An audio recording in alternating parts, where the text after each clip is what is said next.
আসসালামু আলাইকুম, কেমন আছো সবাই? আশা করি অনেক ভালো আছো। আজকে তোমাদেরকে একটা নতুন রেসিপি রান্না করে দেখাবো। আজকে বাজার থেকে খাসির পায়া আনা হয়েছিল। খাসির পায়াগুলো এভাবে টুকরো টুকরো করে নিয়েছি। তারপরে গরম পানি করে ধুয়ে নিয়েছি পরিষ্কার করে। এখন আমি প্রথমে লেবুর রসটা দিয়ে দিব। সুন্দর করে লেবুর রসটা দিলে একটু গন্ধটাও চলে যাবে। তারপরে আবার মশলাগুলো যেটা দিব মাখাবো, সে মশলাগুলোও সুন্দরভাবে ভিতরে চলে যাবে। এখানে আছে লবণ, গুঁড়া মরিচ, হলুদের গুঁড়া, এখানে গরম মশলার গুঁড়া, এখানে ধনিয়ার গুঁড়া। এগুলো আমি সব দিয়ে দিব। আর পুরো ভিডিওটা দেখতে হলে অবশ্যই না টেনে স্কিপ না করে পুরো ভিডিওটা দেখো। আর এইখানে যে আদা রসুন বাটা, একটু পেঁয়াজ বাটা, আর এখানে দারচিনি, জয়িত্রী, কালো এলাচ, এই এমনি এলাচগুলো আর 4টা গোলমরিচ, লবঙ্গ, এগুলো সব দিয়ে একসাথে আমি মাখাই নেব।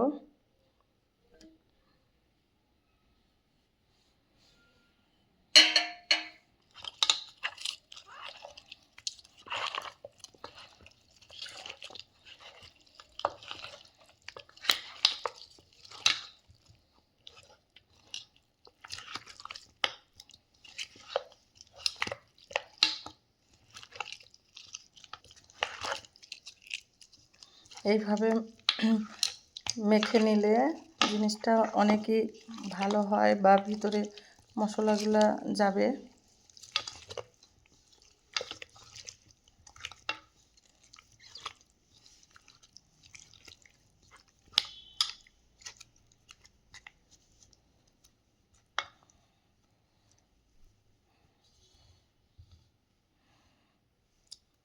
আমি এভাবে একটু ঢেকে রাখবো।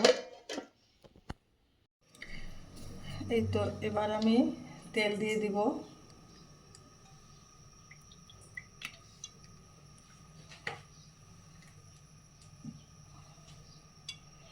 আমার খাসির পায়াটা আমার 10 মিনিটের মতন রেস্টে রেখেছিলাম। এখন আমি এই প্রেসার কুকারে তেল দিয়ে দিয়েছি। এখন আমি দিয়ে দিব। বিসমিল্লাহ।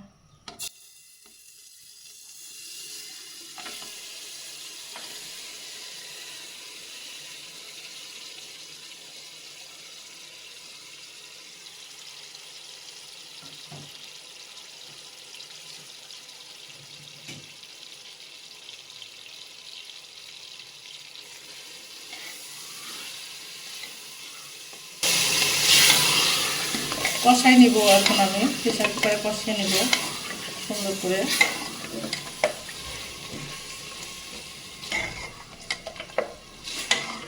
অবশ্যই এভাবে রান্না করে খেয়ে দেখতে পারো তোমরা যে কেমন লাগছে। আমি কিন্তু খাসির পায়া এইভাবে রান্না করি, গরুর পায়াও আমি এইভাবে রান্না করি। আর চুলাতে পাতিলে রান্না করলে অনেকক্ষণ সময় লাগে, সেই জিনিসটা কিন্তু খেতে আরও অনেক টেস্টি হয়, স্বাদ হয়। কড়াইয়ে রান্না করলেও ভালো হয়, কিন্তু আমার মানে সময় বাঁচানোর জন্য এই প্রেসার কুকারে দেওয়া। আর গ্যাসটাও কম পড়বে। প্রেসার কুকারে রান্না করলে তাড়াতাড়ি রান্নাটা হয়ে যাবে, এই জন্য আমি প্রেসার কুকারেই দিলাম।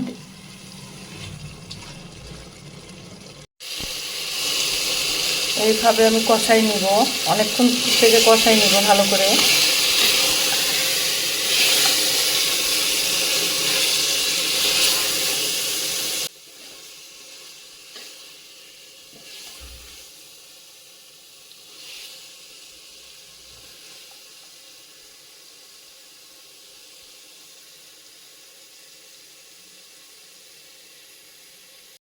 মাপ মতো পানি দিয়ে দিব। ভালোভাবে কষাই নিয়েছি, এখন আমি পানিটা দিয়ে দিলাম।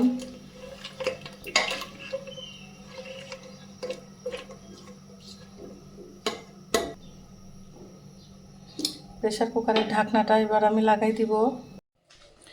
আমার এই যে 15টা সিটি তুলে নিয়েছি। এখন আমি খুলে দেখাবো প্রেশার কুকারে কেমন হয়েছে। আমার এরকম হয়েছে,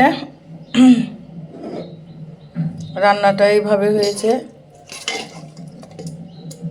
গলে গেছে, কিন্তু সুন্দর হয়ে গলে গেছে।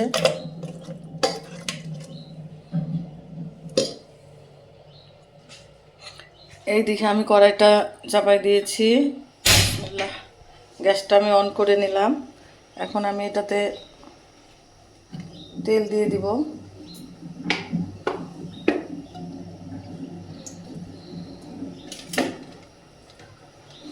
তেলের মধ্যে পেঁয়াজগুলো দিয়ে দিব।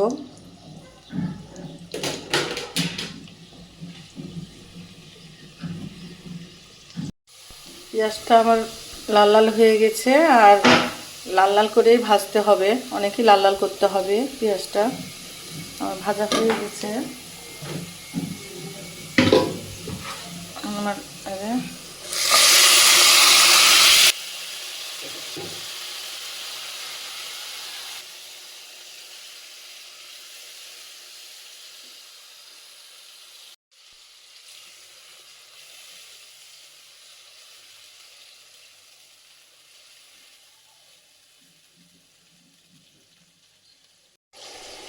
খাসির পায়া আমার রেডি হয়ে গেছে রান্না।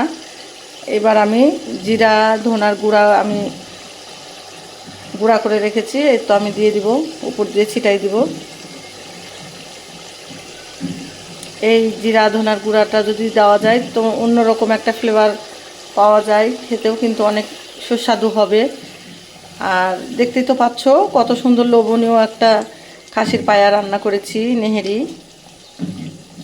আমার কিন্তু অনেক গলে গেছে, নেহেরিগুলো সুন্দর হয়েছে, দেখতেও কালারফুল, দেখলেই মনে হচ্ছে যে খাওয়া যাবে এরকম।